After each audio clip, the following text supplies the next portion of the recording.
Irmãos, antes de você ir para o vídeo, se inscreva no nosso canal e ative as notificações. Queridos irmãos, nós estamos dando início ao nosso programa Aqui Palavra. Quero agradecer a sua presença. Fica aqui conosco que certamente você será abençoado nesse momento de perguntas e respostas que os nossos pastores aqui trarão para nós. Nosso tema dessa manhã é providência. E eu gostaria de começar trazendo a primeira notícia. Essa primeira notícia nos diz o seguinte: em uma semana, mortes por Covid dobram no Brasil. Vai piorar, diz médica. Muitos daqueles que professam a sua fé em Jesus Cristo fazem parte do grupo de risco. Outros irmãos que não faziam parte deste grupo contraíram este vírus. Como a providência de Deus atua na nossa saúde? O salmo que foi ministrado hoje, nesta manhã, tem uma expressão, a gente conversando sobre ele durante a semana, né, estávamos destacando isso: o Senhor guia na terra as nações. Nós precisamos aqui sempre lembrar de duas coisas, né? Às vezes as pessoas ficam, mas por que o crente morre se Deus cuida dele? Nós morremos porque somos mortais. O que nós temos que entender é que nós éramos para morrer já no ventre da mãe, né? Nós já éramos para morrer, já nascer mortos, por causa da expressão, como diz Davi: nasci na iniquidade, em pecado me concebeu minha mãe. O que nós temos que fazer é reconhecer o cuidado de Deus ao longo da nossa vida, a misericórdia de Deus ao longo da vida. As pessoas se assustam quando vem uma pandemia, as pessoas se assustam quando vem uma guerra, as pessoas se assustam quando vem o mal, porque elas não entendem que esta é a regra, que nós só não estamos todos infectados e todos morrendo por causa da misericórdia de Deus. Isso é a provisão de Deus cuidando de nós o tempo inteiro. A regra é a doença, a regra é a morte, a regra é a maldição, a regra é a ira de Deus sobre nós, a regra é a punição, né? Desde que Adão e Eva caíram, a Bíblia diz que se eles comessem, certamente eles morreriam. Entrou a morte ali naquela hora. Quando Adão e Eva comeram, nasceu a pandemia, nasceu a epidemia, nasceu a gripe, nasceu o câncer, nasceu o HIV. Naquela hora, nasceu a guerra. Naquela hora, nasceu a destruição, a desordem, a injustiça, a maldade. Naquela hora, tudo isso entra no cenário do mundo, e isso é o que vai prevalecer sobre o mundo. Por que não é caótico o tempo inteiro? Por que não é todo mundo morrendo o tempo inteiro? Por que o mundo não é uma grande UTI de hospital, todo mundo com Covid, falta de ar, morrendo? Por causa da providência, da misericórdia de Deus nos dando sobrevida, e nisso Deus realizando seu plano e salvando pessoas ao longo da história. E por causa desse propósito de Deus, é que a providência de Deus sustenta a vida. Então, algumas vezes as pessoas perguntam: por que o crente adoece? Não, a pergunta não é essa. A pergunta é: por que é que há pessoas que não estão doentes? Graças a Deus, providência e cuidado de Deus, porque a regra é o contrário. As pessoas passam a ler a vida errado, não considerando o pecado e não entendendo que a regra é a morte e a doença, e achando que a ordem, que a coisa normal é a ordem, é todo mundo saudável, é todo mundo sorrindo, abraçando, brincando no parque, correndo. Não. A regra é o inferno. Só não estamos vivendo o caos porque Deus está guiando, porque Deus está sustentando, porque a providência de Deus está sustentando o que Ele criou, a despeito da quebra da aliança com Adão. E o próprio Israel, que é o povo de Deus, chamado para revelar Deus, também quebra a aliança com Deus. E aí a ordem seria o caos, mas a providência de Deus tem sustentado. Então, cada manhã bonita de sol, cada refeição gostosa que eu desfruto, cada passeio no parque, é um ato de misericórdia de Deus sustentando a vida, porque essa misericórdia de Deus se renovou hoje, é que nós não somos destruídos. A pessoa, muitas vezes a gente não faz a seguinte conta, né? A gente não percebe este livramento de Deus por conta da providência de Deus. E a gente não percebe qual é quais são os efeitos do pecado, né? O salário do pecado é a morte. Nós somos seres humanos mortais. O nosso corpo está fadado ao envelhecimento. Nós a partir dessa raiz do pecado, nós desenvolvemos enfermidades que podem ser congênitas ou adquiridas, né? A própria luta da biologia é contra esta degradação, né?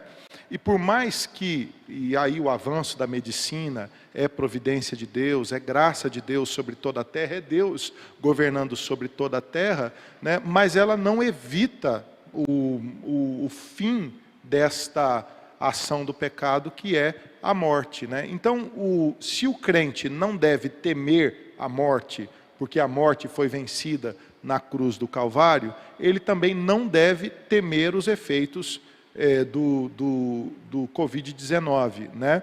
E ele deve, caso contraia a doença, né, e pode ser qualquer um de nós, mesmo nessa enfermidade, glorificar a Deus.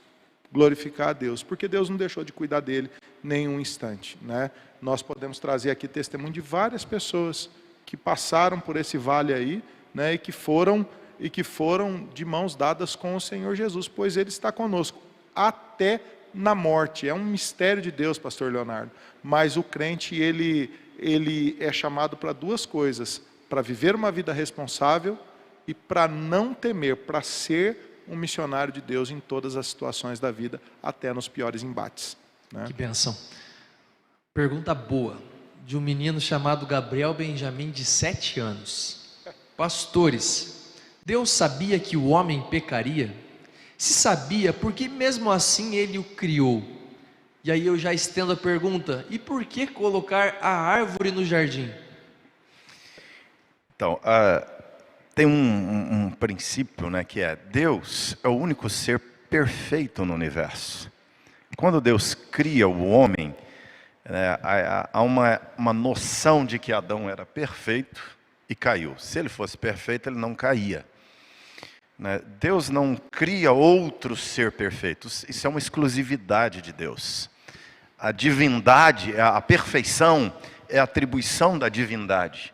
Então nem anjos são perfeitos, tanto é que anjos se tornaram demônios. Então só há um ser perfeito, que é Deus. Perfeição é a atribuição exclusiva de divindade. Então quando Deus cria o homem é semelhante a Deus em vários aspectos, há vários atributos de Deus comunicados com o homem, mas Deus não está criando outro Deus. Deus está criando um ser inferior a Ele. Deus está criando um ser que é de fato imperfeito, tem habilidades fantásticas, capacidades de realização extraordinárias, mas Ele não é Deus, é uma criatura de Deus. Então, por que Deus já sabia que o homem ia pecar? Porque Deus não está criando outro Deus. Para que Deus criasse um ser que não fosse suscetível ao pecado, era outra divindade. Deus não está fazendo isso. Então, nós não sabemos onde, como, quando os anjos que são caídos pecaram. Sabemos que existem, não sabemos exatamente em que ponto da história Satanás pecou, mas sabemos que é um ser caído.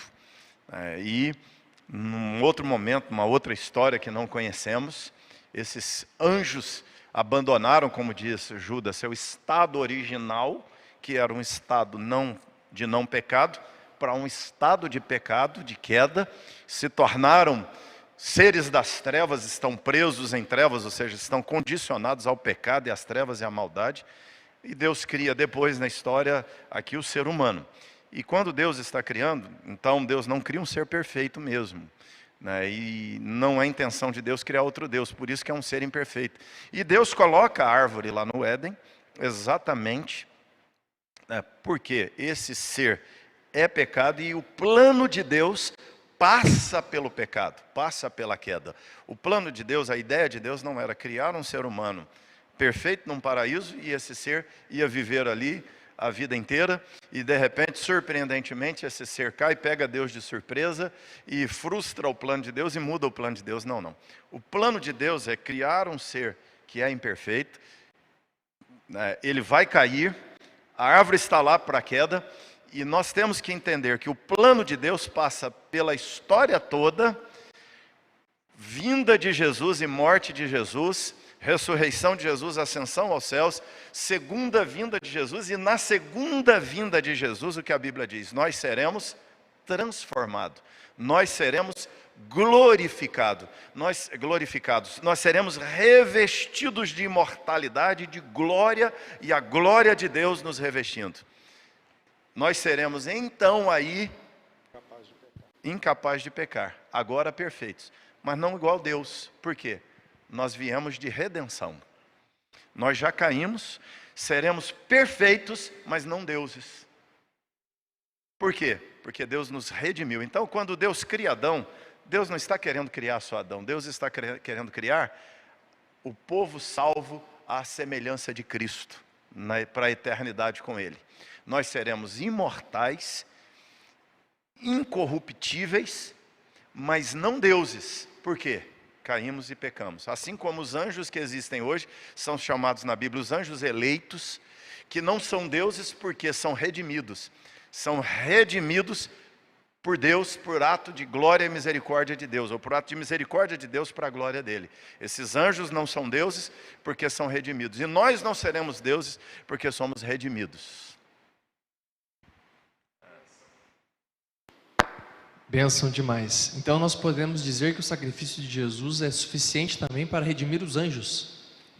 É com base na graça de Deus e na redenção em Cristo que anjos também são salvos, né? Quando nós olhamos na Escritura, nós vamos ver a expressão: Cristo é o Cordeiro de Deus morto antes da fundação do mundo. Como é? Espera aí. Como Jesus morreu antes da fundação do mundo? Como Jesus morre antes da história? Ou seja, na eternidade, tudo que é criado com base no que Cristo fará para redimir a criação. Benção. Pergunta do nosso presbítero Luiz Fernando. Dentro desta temática da providência, a fé supera a ciência? Claro que sim. Eu penso assim, eu vou usar um exemplo de hoje para responder essa pergunta, né? Quando o ministro Mandetta saiu do cargo dele essa semana, ele fez um discurso. E no discurso dele, ele falou uma grande mentira. Qual é a grande mentira que o ministro Mandetta falou? Ele disse: é o iluminismo. Olha o discurso dele. É o iluminismo. É a ciência a nossa salvação. Confiem na ciência, depositem sua esperança na ciência, trabalhem porque a ciência vai trazer a resposta. Se tivesse um botão errou, eu tinha apertado. Errou, pá, não está certo, Mandetta. A sua fé é uma fé falida, Tudo que nós vivemos hoje de falência no mundo é fruto desta fé, entre aspas, mal vendida no iluminismo. O que o iluminismo prega? Ele prega a prosperidade material e ele prega a prosperidade tecnológica. Então, qual é a esperança do iluminismo? Quando, e é o presbítero Luiz Fernando que perguntou, né? Por isso que eu estou caprichando na resposta aqui. Quando você tiver, presbítero, muito recurso financeiro, e muita tecnologia, muita resposta científica, então você vai alcançar na sua nação ou na sua vida um estado de ordem e progresso. A frase que está na bandeira brasileira é uma frase iluminista: ordem e progresso, é o ideal iluminista, que vem através da prosperidade material e da ciência, né? Bom, basta, pastor Leonardo, a gente dar uma olhada para o contexto que nós vivemos, para a gente perceber que nem a prosperidade das nações e nem a ciência de todo mundo reunido consegue responder a esse vírus que ninguém nem entendeu ainda, né? É por isso que a providência de Deus, na verdade a ciência é uma serva de Deus. A ciência, assim como o diabo é um cachorro na coleira de Deus, a ciência é uma providência de Deus, é uma esfera que Deus governa. E este limite científico é dado também pela providência de Deus, né? Aliás, quando o ex-ministro aí, né, até diz que a nossa esperança é a ciência, olha que bomba que estourou essa semana, que o Luc Montagnier, né, que é o prêmio Nobel nessa área, por ter decifrado aí o vírus do HIV, solta uma bomba a semana dizendo que o Covid é resultado de uma manipulação em laboratório, tentando criar uma vacina para o HIV.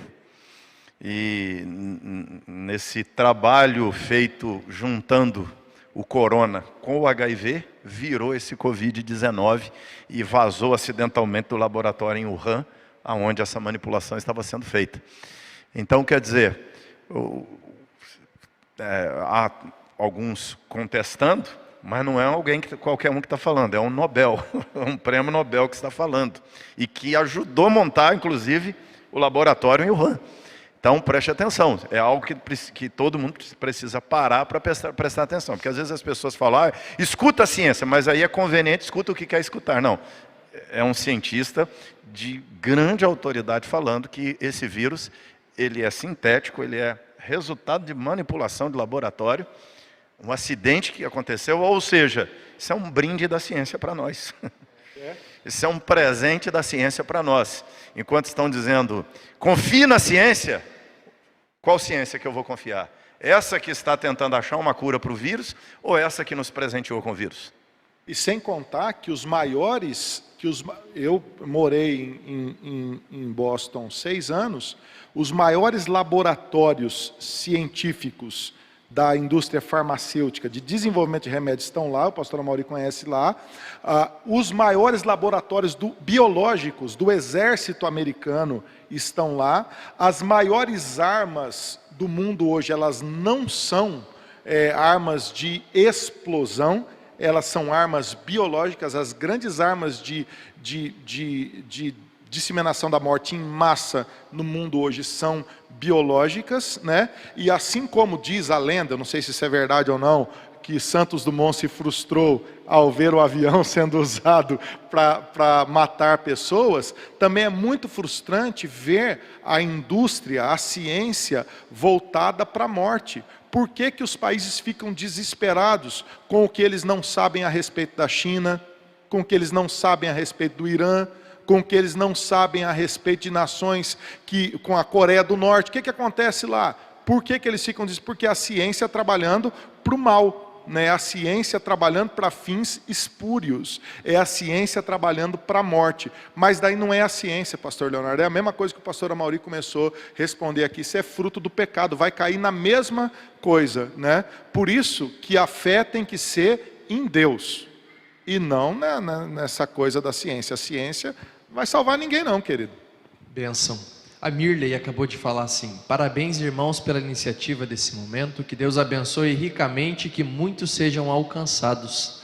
Nós que agradecemos, Mirley, e é muito bom, nós ficamos muito felizes em saber que estamos sendo bênção para a sua vida. Vamos passar para o nosso segundo bloco. O primeiro bloco foi a providência na saúde, o nosso segundo bloco será a providência na economia. A segunda notícia que eu quero trazer aos irmãos é a seguinte: quando a bolsa desaba, desemprego pode subir e comida pode ficar ainda mais cara. Muitos irmãos têm encontrado dificuldades em questões financeiras, principalmente aqueles que são autônomos. Como a providência de Deus atua nas questões financeiras na vida de cada um daqueles que estão nos acompanhando neste momento? Um momento como esse que vivemos, um momento como esse, ele nos desafia muito na dependência de Deus e na generosidade.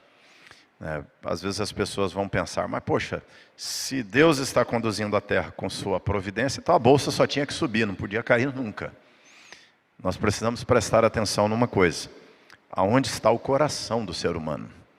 O problema é, quando a bolsa só sobe, a soberba também só sobe. A humanidade, às vezes, ela não pensa além do seu umbigo. Esse é um problema sério. né, na mensagem de hoje, o pastor Juliano fala sobre Israel, quando Israel tira o coração do propósito de Deus para eles e coloca o coração no dinheiro, na riqueza, no mercado, no comércio. Nós vamos ver, tanto em Apocalipse como nos profetas, Zacarias, Isaías condenando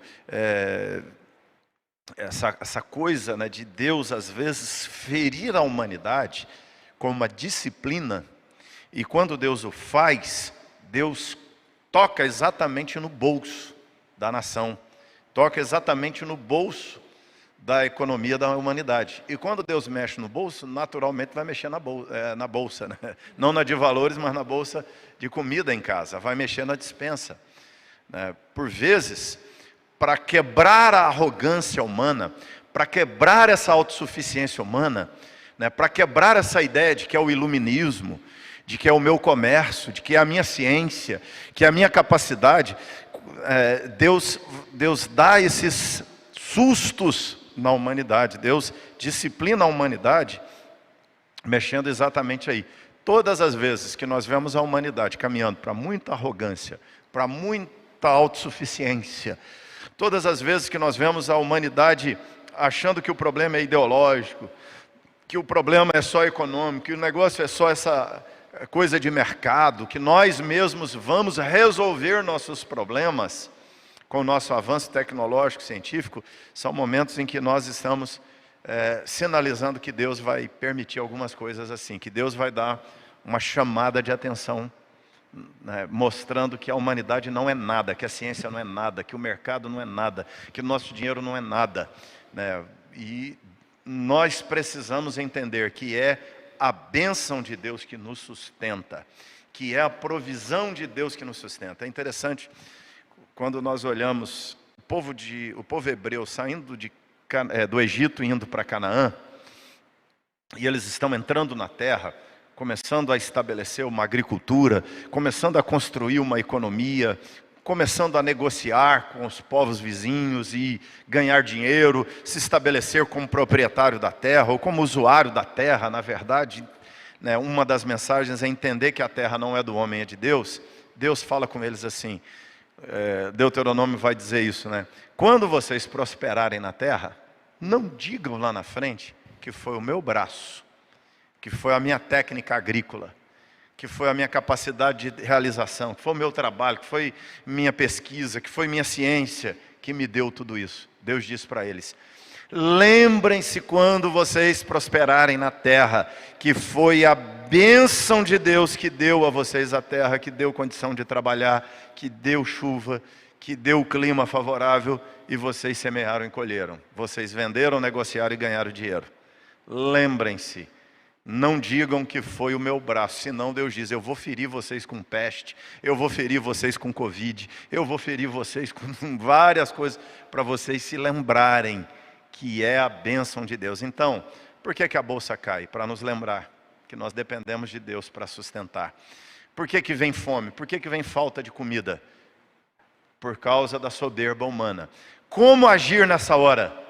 Ser quem Deus me chamou para ser, sacerdote de Deus. Eu vou orar pela terra, vou orar pelos governantes, vou trabalhar, vou distribuir comida, vou tentar ser o melhor agente de Deus que eu puder ser no meio desse caos, porque eu entendo que esse caos é Deus chamando a humanidade para se quebrantar diante dele. É Deus nos fazendo entender que não temos que confiar nas ações, na Bolsa de Valores de São Paulo, na Nasdaq, na Bolsa de Valores. Não, eu tenho que confiar na minha oração, na providência e no cuidado de Deus sobre a vida. Eu acredito, eu concordo plenamente e acredito, né, pensando aqui, o pastor Amaury estava falando e eu lembrei de alguns exemplos, né? Primeiro que a economia é uma ciência social, né? Não é puramente assim, não está ligado ao campo das exatas, mas sim ao campo das humanas, né? Porque trata desse olhar sobre a macroeconomia e sobre o que acontece a partir dos movimentos sociológicos na formação das nossas finanças e do nosso comportamento financeiro como sociedade.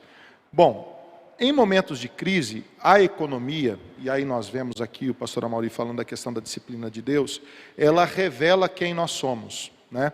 Então, tanto a prosperidade quanto a escassez vai revelar o coração humano, né? E a gente precisa olhar para a história e ver como que no tempo de crise os bons exemplos podem nos guiar. Por exemplo, na época da Segunda Grande Guerra Mundial, né? Quando Hitler, usado pelo diabo, fere as nações, invade as nações e começa uma ação xenofóbica de matar, de tentar eliminar uma raça, né? O que acontece? No subsolo daquilo, pastor Léo, você vê milhares de pessoas se levantando para anonimamente defender e repartir com estas pessoas que estavam sendo atacadas do pouco que lhes sobrava. A guerra é um tempo de tremenda escassez. E, por exemplo, naquele filme A Lista de Schindler, você vê Schindler, ele poderia, porque ele produzia para o governo alemão, ele produzia para o exército alemão, então ele poderia ter enriquecido e se tornado um bilionário na guerra, e ele, ao contrário, usa todo o seu recurso para poder agir com bondade, com generosidade e com justiça àquele que estava sendo atacado e menos favorecido, né? Ontem, o pastor Amaury esteve lá no Pira, né, entregando aquelas cestas básicas. Nós levantamos aqui na igreja o quê? 450 cestas, pastor? 300 e poucas cestas durante esta semana, e o alvo é levantar muito mais. Por quê? Porque Deus, nesse momento de crise, Ele nos chama, por contrário, Ele nos chama para a generosidade. O Brasil é um país muito complexo, né? Fique em casa, com ar-condicionado, geladeira cheia, com dinheiro no banco, é mole, né? Agora fique em casa, vai ficar lá em casa, morando 15 pessoas dentro de um cômodo, sem recursos, sem dinheiro, fique em casa. Como é que faz, por exemplo, as pessoas que muitas vezes são aqui da nossa igreja, são profissionais liberais, são autônomos, que dirige Uber, que trabalha vendendo, que tem um carrinho na feira, que tem um pequeno comércio, que fechou a porta, acabou o dinheiro. Como é que faz agora, né? Então nós precisamos agora repartir, ser generosos, né? Abrir portas, dar ideias, sermos criativos, sermos cuidadosos, sermos econômicos e ao mesmo tempo generosos. Eu acho que não tem né, pastor Amaury, um outro caminho além desse da generosidade. Nas últimas semanas, uma irmã fez uma pergunta aqui no chat, eu vou rememorar os irmãos. A pergunta foi a seguinte: neste momento de crise econômica, não está na hora dos pastores, que ganham tão bem, passarem a ofertar parte do seu salário aos irmãos da própria igreja que estão tão necessitados? Eu não sei se essa irmã imagina que o salário do pastor cai do céu. Vem de Deus como fonte, né, inicial, mas os instrumentos através dos quais Deus sustenta, né, seus obreiros é a própria igreja, ou seja, né, a igreja paga o salário dos seus pastores com os dízimos das pessoas que recebem seu salário no mercado de trabalho. Então, ela precisava fazer uma conta simples, que se as pessoas estão perdendo renda, as igrejas estão perdendo receita, por que ela acha que o pastor vai continuar recebendo salário? Ou seja, estamos todos no mesmo barco. Não existe ninguém, a não ser alguns poucos que têm fortunas. Mas assim, eu estava conversando com uma pessoa, há alguns dias atrás, que perdeu 9 milhões na Bolsa de Valores. Ou seja, é um milionário, perdeu nas suas aplicações. Do milionário ao miserável, estamos todos no mesmo barco, né? Às vezes, quando a gente fala, quando a bolsa desaba, e eu vejo algumas pessoas torcendo e comemorando porque a bolsa caiu, e ele está pensando assim, bem feito para aqueles milionários que ficam aplicando na bolsa. Mas olha a manchete, né? Quando a bolsa desaba, desemprego pode subir e comida pode ficar mais cara. Ou seja, o cidadão precisa entender uma coisa, que a humanidade é um ecossistema, que tudo que acontece com um, acontece e afeta a todos nós. O pecado é sistêmico, ele está no sistema. A queda afetou todo o ecossistema, toda a vida humana, vegetal, animal na terra, ou seja, tudo está afetado pela queda. E a redenção em Cristo Jesus resgata, né, tudo ao mesmo tempo. Ou seja, por isso que Paulo vai dizer em Romanos que a natureza geme, aguardando a manifestação dos filhos de Deus, porque a redenção da cruz beneficia tudo e todos, inclusive o planeta. O pecado trouxe um mal a todo o sistema da vida humana. Ou seja, quando eu acho legal, eu sou lá um esquerdista, marxista, e aí a bolsa cai, bem feito, eu vou perder meu emprego. Aquele sindicato lá da esquerda, vai faltar dinheiro para ele, porque a empresa perdeu o dinheiro. Ou seja, isso é tolice, isso é olhar para o meu próprio umbigo, para a minha própria causa, e entender que não entender que a minha causa faz parte de um todo. Então, nós precisamos entender que todos estamos no mesmo barco, ou seja, todos nós precisamos nos ajudar mutuamente. Pastores terão que ajudar pessoas nesse momento. Pastores terão que ser ajudados. Aliás, as pessoas têm muito a ideia de que todo pastor ganha uma fortuna. Por quê? Pelo estereótipo de alguns pastores midiáticos, milionários, né?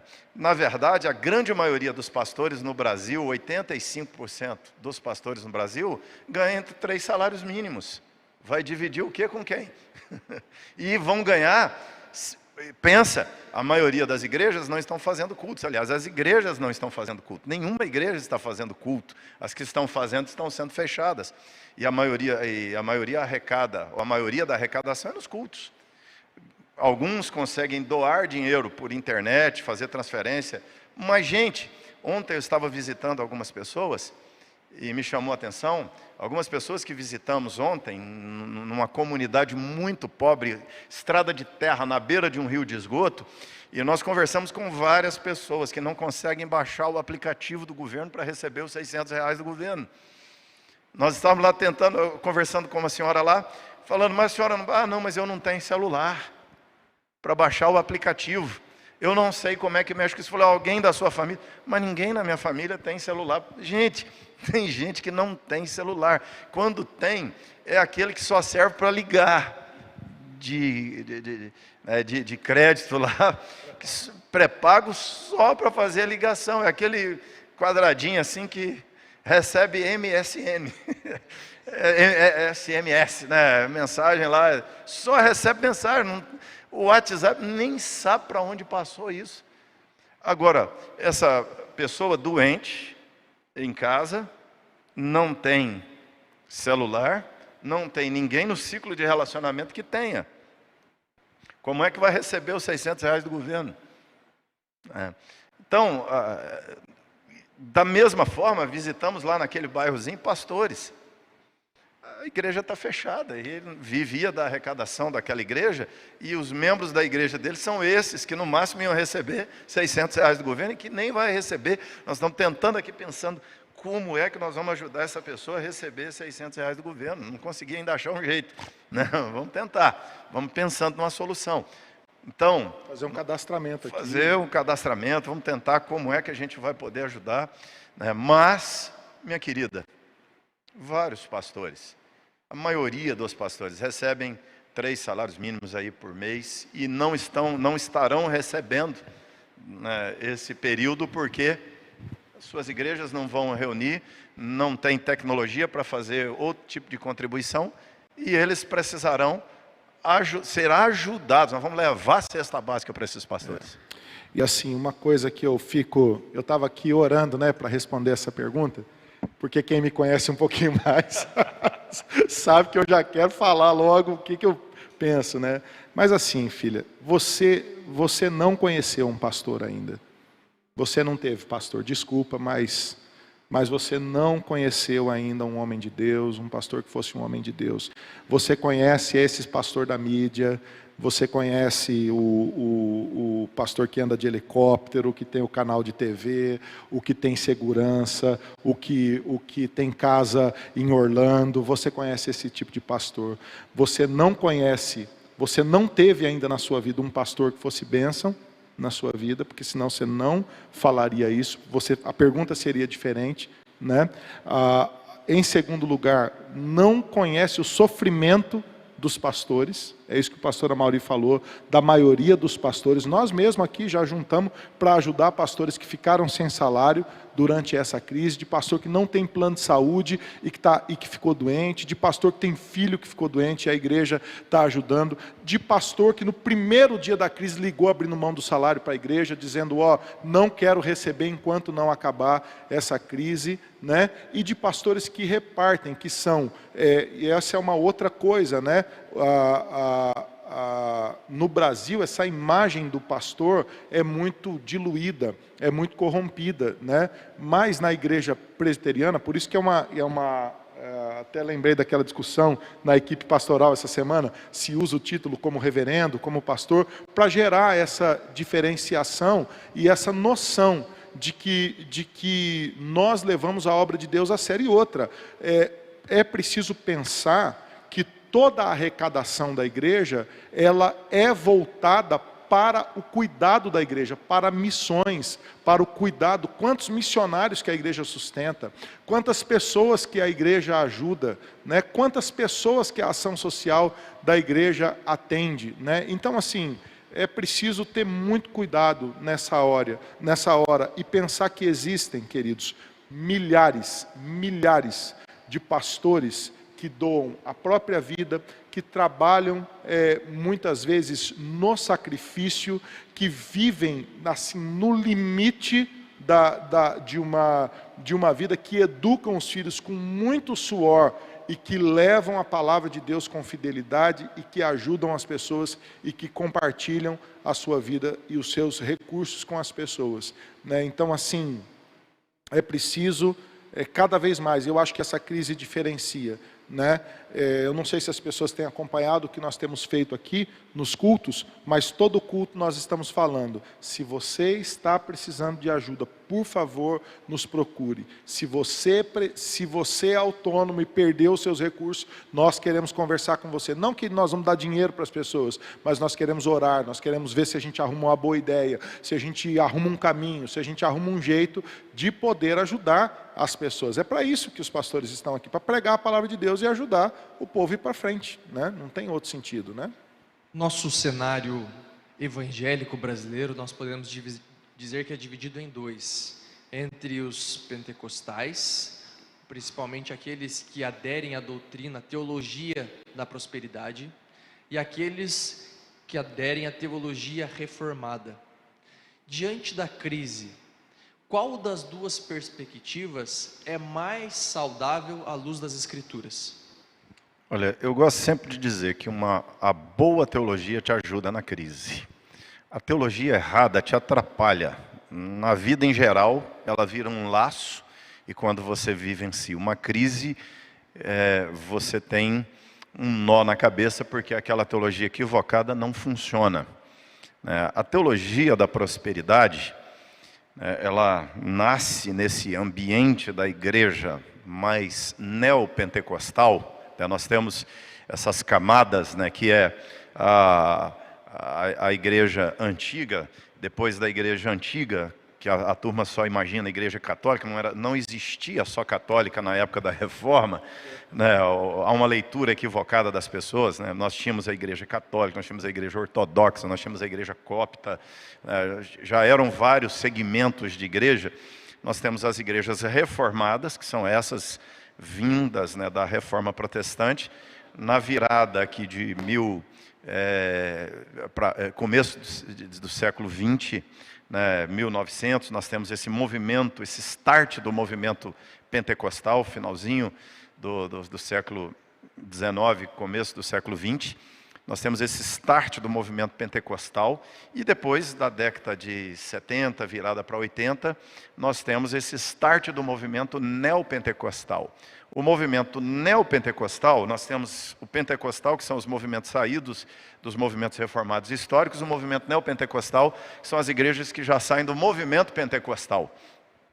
Então, tanto no movimento pentecostal, como fortemente no movimento neopentecostal, eles aderem a essa ideia de que Deus A bênção de Deus para a vida do crente é torná-lo rico. A bênção de Deus para a vida do crente é mensurada em termos de bens materiais. Essa é uma teologia que já gera problemas com o crente que não fica rico, porque o sujeito, quando não fica rico, pensa: eu não estou sendo abençoado por Deus. Quando ele perde o emprego, ele entra em crise porque ele diz: Deus está com raiva de mim, Deus, eu pequei, Deus não está me abençoando. Então eles aprenderam, essa teologia ensina a mensurar a bênção de Deus, pelo tanto que Deus me abençoa materialmente. E aí a ideia, o laço dessa teologia é: quanto mais dinheiro eu der à igreja, quanto mais dinheiro eu der à obra de Deus, quanto mais generoso eu for, mais Deus me abençoará materialmente, mais Deus me fará prosperar. A chave que destrava a prosperidade é dar dinheiro na igreja. Então essa é uma teologia complicada. Como é que eu venço o Covid? Dando dinheiro na igreja. Olha só. Como é que eu venço o desemprego? Dando dinheiro na igreja. Eu li um livro de um sujeito que é adepto dessa teologia, e ele consegue arrancar dinheiro de mendigo. O sujeito chega na igreja para pedir dinheiro, ele fala: sabe por que você está na miséria? Porque você não é dizimista. Dê dinheiro, que a chave para você sair da sua miséria é dar dinheiro. Ou seja, o sujeito passa lá na igreja com R$2 no bolso, para pedir, para inteirar, para comprar alguma coisa, e ele fica com os R$2 do cara. É dureza isso. Mas porque ele entende que a chave para destravar a prosperidade é dar. Isso é uma teologia mentirosa, diabólica. Isso é uma teologia equivocada. Não é essa. A teologia reformada é essa teologia da providência de Deus. Como é que eu destravo a bênção de Deus na minha vida? Sendo fiel a Deus, me relacionando corretamente com Deus, vivenciando a aliança com Deus. Deus vai me sustentar, Deus vai me dar inteligência, Deus me surpreenderá com milagres. Olha que coisa extraordinária. Uma das pessoas que nós visitamos ontem, na semana passada, quando a Lourdes foi visitar essa mulher, chegou lá, ela estava em cima de uma laje, na beira do córrego, podre, chorando, porque o marido dela tinha abandonado, arrebentado a casa, quase bateu nela, e ela estava ali passando fome com 3 crianças, sem nada em casa. Ela trabalha no salão, e o salão fechado, ela não recebe nada, e o marido a largou, abandonou, ainda quebrou a casa e foi embora. E aí, naquela conversa da missionária com ela, deu para ela a chave do cadastro do governo. Ela já recebeu o primeiro R$600. O jornal fica aí: cadê o dinheiro? Ela já recebeu, fez o cadastro, recebeu aquele primeiro lá. Ela estava lá com um problema também do celular, ajudamos a resolver o problema do celular. Do celular conseguiu cadastrar, conseguiu receber os R$600. Uma pessoa já vai reformar lá, consertar a casa que o sujeito quebrou. E ela saiu contando assim, todas as bênçãos. Ela precisava de um tratamento de saúde, já saiu o tratamento de saúde para ela. Então assim, uma conversa, uma oração abriu toda a porta. Isso é a teologia da fidelidade. Nós cremos na teologia da fidelidade de Deus, e de eu ser fiel a Deus, e Deus vai nos sustentar. E ela falou conosco ontem lá: eu era afastada da igreja, eu já voltei para a igreja, eu já me reconciliei com Deus, eu me ajoelhei aqui na minha casa, abri no livro de Isaías, Deus disse: eu estou cansado da sua iniquidade. Ela entendeu, ela falou: é comigo, sou eu que estou vivendo uma vida de iniquidade, eu vou voltar para Deus. Entregou a vida dela a Jesus, voltou, reconciliou. Ou seja, Deus virou a vida daquela mulher. Como? Reconciliando na aliança com Deus. Nós cremos na teologia da aliança, e na teologia da aliança há um Deus fiel no céu que vai cuidar na terra daqueles que confiam nele. Amém. Um irmão aqui acabou de me mandar uma mensagem dizendo assim: bom dia, pastor, queria registrar que não precisa me identificar. Essa semana um presbítero da igreja me ligou oferecendo ajuda se necessário, porque sou autônomo. Agradecido estou. A missão está sendo cumprida. Amém. Vamos passar então para o nosso último bloco, queridos. Nós falamos um pouquinho sobre a providência na saúde, depois falamos sobre a providência na economia. Agora nós vamos falar sobre a providência na fé. A terceira notícia que eu queria trazer aos irmãos é a seguinte: tempo de esperança em meio a 100 anos de solidão. O Covid pode ser providência de Deus no sentido de trazer pessoas a provarem a sua fé em Cristo Jesus?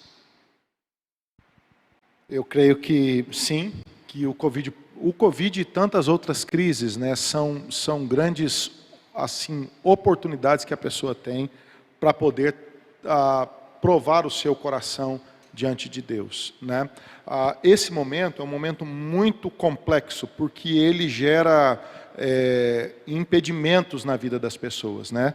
Hoje de manhã nós estávamos vindo aqui pro nosso para fazer o nosso culto, né, e transmitir o culto online. Nós estamos fazendo isso aqui do prédio da igreja, e o meu filho estava do meu lado no carro, ele toca o teclado aqui, e ele falou: pai, faz 47 dias que nós estamos na crise hoje. Hoje faz 47, eu não sabia que ele estava contando, né? Hoje faz 47 dias. É interessante que nesses 47 dias de isolamento, nós vivemos tantos desencontros, esses embates do governo, da política, do Ministério da Saúde, do governo do Estado de São Paulo, dos estados do Brasil, são as desinformações, infelizmente, da Rede Globo, né, que parece que é um outro canal de notícia, né, enquanto que às vezes desinforma e gera as ênfases onde ela deveria gerar, e toda essa desinformação e informação ao mesmo tempo foi gerando medo no coração das pessoas, e muitas pessoas nessa crise entraram em desespero, ficaram com medo, outras contraíram a enfermidade, outras estão passando por crise financeira, a violência doméstica aumentou, a gente vê os índices todos disparando, e pessoas que sofrem de depressão, os gatilhos sendo disparados, e essas pessoas entristecendo, síndrome do pânico e tantas outras coisas. Eu vou voltar na frase que o pastor Amaury falou: a crise revela a nossa teologia, pastor Léo. É isso que a crise faz, né?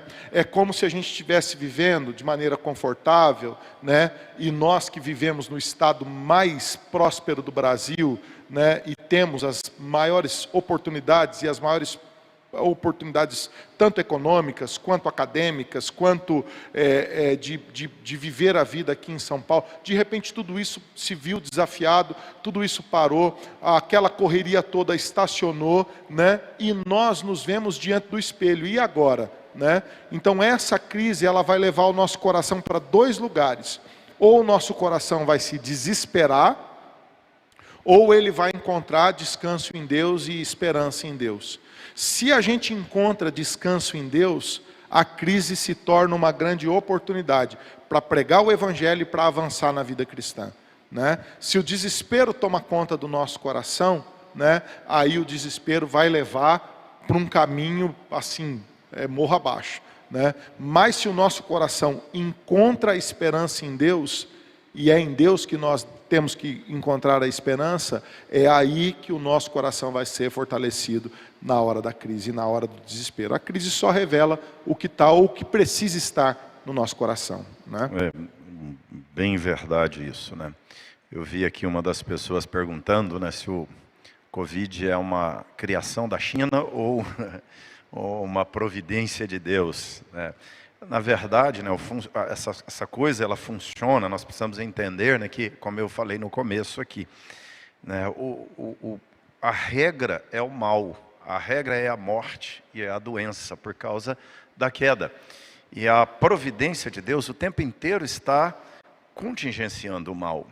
Agora, em seu governo soberano, em dados momentos em que Deus precisa sacudir a humanidade, em que Deus precisa, às vezes, até sacudir a própria igreja, que está acomodada, que está secularizada, que está esfriando, que está perdendo o foco da missão, Deus precisa mexer com todo, e Deus, então, solta algumas coisas, né? O pastor Juliano usou aqui a expressão: o diabo é o cachorro na coleira de Deus. De vez em quando Deus solta o cachorro e fala: pega. Por quê? Porque é necessário disciplinar, é necessário quebrantar, é necessário bater bater na soberba, na arrogância humana, no relaxamento humano. Olha o cenário de Israel. Deus os forma como povo sacerdotal para proclamar a glória de Deus nas nações.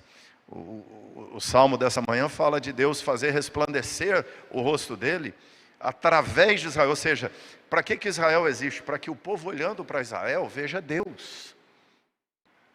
E aí o que Israel faz? Quando o povo passa a olhar para Israel, não está vendo mais Deus, está vendo Baal, está vendo o comércio, está vendo o sexo livre, está vendo a farra, a festa, os festivais pagãos do mundo antigo.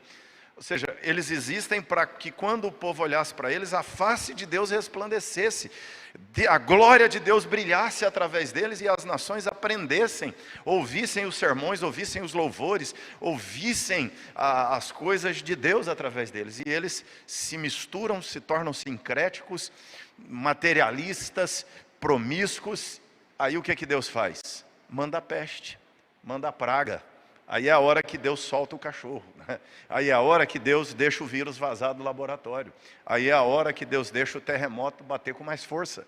Aí é a hora que Deus deixa as coisas acontecerem com mais intensidade, para quebrantar. Israel se quebrantou, Deus perdoou. Aí lá na frente a outra geração se perde, Deus permite tudo de novo, né? Hoje a igreja é a agência, é o povo de Deus através do qual Deus faz resplandecer o seu rosto na terra. Mas quando o povo está olhando para nós, e em lugar de ver a glória, o brilho, a beleza de Deus, está vendo o mesmo que vê no mundo, então é hora de Deus deixar o vírus vazar do laboratório, é hora do terremoto, do vulcão. Ou seja, na história sempre foi assim. É a providência de Deus para a preservação da igreja. Deus tem que ser, às vezes, duro. O pai, às vezes, tem que bater no filho, tem que disciplinar duramente o filho para salvar o filho. A providência de Deus para salvar, para preservar a humanidade, às vezes tem que permitir coisas assim. Os irmãos aqui comentaram: pega cachorro, pega Covid. Vamos passando então para o nosso último momento do Que Palavra, queridos, o ping-pong. Perguntas rápidas, respostas rápidas. Deus pode pedir de nós aquilo que Ele nos deu? Quando falamos em providência. Tudo é de Deus. O Senhor deu, o Senhor tomou, bendito seja o nome do Senhor. Leia o livro de Jó. Ele pode tirar de nós aquilo que nos prometeu, tirar de nós aquilo pelo que oramos durante muito tempo. Como o pastor Juliano disse aqui, tudo é de Deus. Nós somos mordomos, nada é nosso. Deus coloca sob nossa gestão, mas se eu for um mau gestor, Deus repassa para outro gestor. É igual videogame, pastor Léo, se não passar de fase, não cresce, né? Vamos supor, é a Bíblia, quem não é fiel no pouco, como é que Deus vai colocar o muito sobre a vida dessa pessoa? Às vezes até a pessoa conquista o muito, o que é muito para ela, mas é no braço dela, entendeu? Isso é sempre suscetível à perda, por isso que você tem muito rico desesperado, né? Rico que fica com medo de perder porque ele acha que é ele, né? Aí lascou, meu irmão. Nós temos que entender, isso é um princípio, um dos 7 princípios centrais da Bíblia, mordomia. Nós não somos donos de nada, somos mordomos fazendo uma administração, a economia do que Deus nos confiou. Que bênção, queridos, nós estamos terminando. As perguntas do ping-pong, as que não foram respondidas, serão respondidas hoje à noite, porque hoje eu tentei deixar tudo nessa temática da providência. Eu quero agradecer a sua audiência que acompanhou o Que Palavra, acompanhou o nosso culto. Certamente Deus falou ao seu coração. Quero te lembrar que hoje à noite nós teremos o nosso culto às 18 horas. Logo após nós teremos o Que Palavra. Lembrando que o Que Palavra do domingo à noite não tem tema. Então você pode fazer a pergunta que você quiser, que os pastores tentarão respondê-lo. Quero agradecer a todos que estiveram conosco. Eu sou o pastor Léo. Você pode me encontrar nas redes sociais como Leonardo Tobias. Eu estou em todas elas. Que Jesus te abençoe, queridos. Que você tenha um ótimo domingo junto com a sua família. Que Jesus te abençoe. Queridos, muito obrigado pela sua audiência. Nós estamos muito felizes com o Que Palavra. Temos aqui no YouTube, eu estava recebendo a informação, cerca de 200 computadores conectados agora, aplicativos, né, ligados, e mais o Facebook, ou seja, 250 pessoas aí em torno, né? Isso dá quase 1000 pessoas conectadas no nosso Que Palavra, fora o que vai ouvir depois.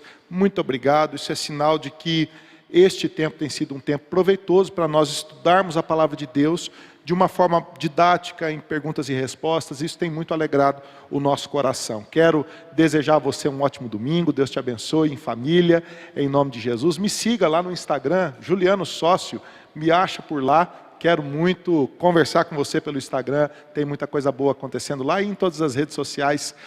E um último lembrete, o pastor Amaury falou aqui do benefício do governo. Tem aqui na igreja um irmão muito querido que nos ajuda muito no ministério, é diácono aqui na igreja, o Dr. Marcos Novaes. Marcos com U, Novaes com E, Marcos Novaes. Vai no YouTube dele, ele tem vários vídeos ensinando você a buscar o benefício do governo, esses R$600. Então, se você está com dúvida, procura lá no YouTube, manda mensagem que ele responde você por lá. É um especialista, é um advogado que vai poder te ajudar. E eu estou dando já serviço, ele faz de graça para você. Fala que é o código de desconto, é o Que Palavra. Ele faz isso lá. Se falar a senha, Que Palavra, ele dá uma mão lá, né? É isso mesmo.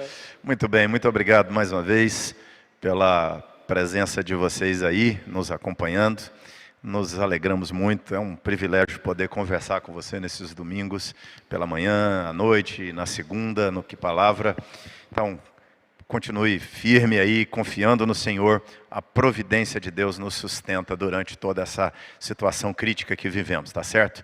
Não desanima não, tenha bom ânimo no seu coração. Acompanha lá no Facebook, pastor Amaury Oliveira, Facebook, Instagram e Twitter, tudo mais lá, né, canal de YouTube, vai falar o YouTube, o YouTube, vamos lançar o novo aqui, ó, tem o concorrente do YouTube, a gente faz o YouTube, tá certo? Deus abençoe você, tenha uma semana cheia de alegria, fique na paz em nome de Jesus.